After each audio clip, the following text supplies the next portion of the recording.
Շամլուղի քաղաքապետը կարծում է, որ իր համայնքում ավականու ինստիտուտը առայժմ կայացման փուլում է։ Բազմաթիվ հարցերով քաղաքի բնակիչները դեռևս դիմում են ոչ թե իրենց կողմից ընտրված ավականուն, այլ միանգամից քաղաքապետին։ Լենրուժ Բեժանյանը շահագրգռված է, որ իր համայնքում ավականին ավելի ակտիվ լինի քննադատություն, ասել է թե ընդդիմություն։ Ես չեմ էլ ուզում, որ ասենք ավականին, այսպես ասած, այդ մոդայիկ բառերը իմ մարդիկ են։ Թող ընդդիմադիր էլ, ինչքան ձգել, ինչքան, ասենք, հարցեր առաջադրել, կամ ասենք վեճեր, բան, աշխատանք ավելի ճիշտ կլի, ավելի լավ կլի, ես տենց եմ մտածում։ Շամլուղում կա շուրջ 450 ընտրող, քաղաքապետը կարծում է, որ ընտրություններին կմասնակցեն մինչև 300 ընտրողներ։ Ինչպես շատ համայնքներում, այնպես էլ Շամլուղում կան խնդիրներ, որոնց լուծմանը տվյալ բնակավայրի մարդիկ սպասում են անկախ նրանից սպասվում են ընտրություններ, թե ոչ։ Շամլուղում շատ են սոցիալական խնդիրները։ Երիտասարդ մարդիկ են անաշխատանք։ Լուսանման մտածում են, այսօր ինչ են իրանց կաստրուլ, կապարիչ ու բաց են մի բան էպեն, որ ուտեն։ Խիստ կարիքի մեջ են բոլորն էլ։ Իսկ ավականու անդամության թեկնածուներից շատերն արդեն սկսել են քարոզարշավը, հանդիպումներ են ունենում բնակիչների հետ։ Լենրուժ Բեժանյանը կարծում է, որ յուրաքանչյուր թեկնածուի կողքին կանգնած մարդկանց գործը միայն տվյալ պաշտոնում մարդուն ընտրելը չէ։ Դրանից հետո էլ օժանդակությունը պետք է շարունակվի, որպեսզի պաշտոնը կապ չունի դա քաղաքապետի թե ավականու անդամի ինքնանպատակ չլինի։ Բերիք հասվիք ստեղ ու վերջ, դուք պրծագաղ ձեր գործը ունեք, նոր ասկսում։ Օգնելու 1000 մատ հարցեր կա, պետք է կողքից կանեք, օգնեք,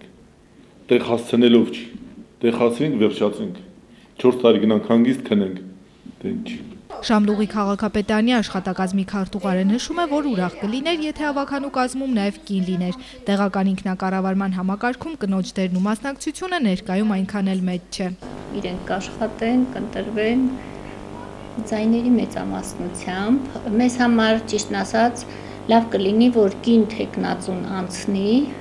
որովհետև հիմա ուշադրություն են դարձնում այդ հարցին։ Անուշ Շահկյանը ավականու անդամության միակ կին թեկնածուն է Շամլուղում, Հայաստանի Հանրապետական կուսակցության անդամ է, աշխատում է Շամլուղ ջուրընկերությունում որպես հաշվապահ, 8 տարի շարունակ գրեթե ամեն օր առնչվում է քաղաքի բնակիչների հետ, ծանոթ է բոլորի խնդիրներին, քաղաքի գլխավոր խնդիրը համարում է մանկապարտեզի բացակայությունը։ Երեխեն միջև մանկապարտեզ, եթե չի գնում, միջև դպրոց է գնում, առաջինից երրորդ դասարան, միջև երեխու հետ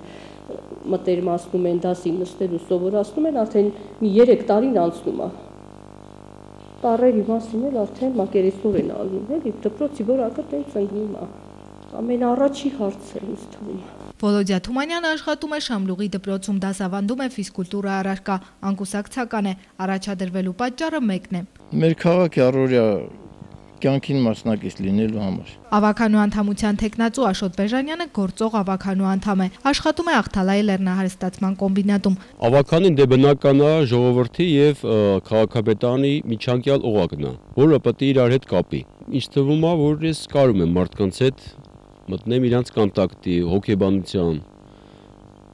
Ու այդ առումով ասենք ինչ որտեղ հեշտ ալում։ Ավականու անդամության մյուս 3 թեկնածուներին հանդիպել մեզ չհաջողվեց։ Վաղինակ Աղաբաբյանը, Սամսոն Քոչարյանը, Արթուր Հովակիմյանը գտնվում էին աշխատանքի մեջ եւ մեզ հետ հանդիպել չկարողացան։ Մերիկ Գոլոլյան, Գևորգ Քոչինյան, լուրեր։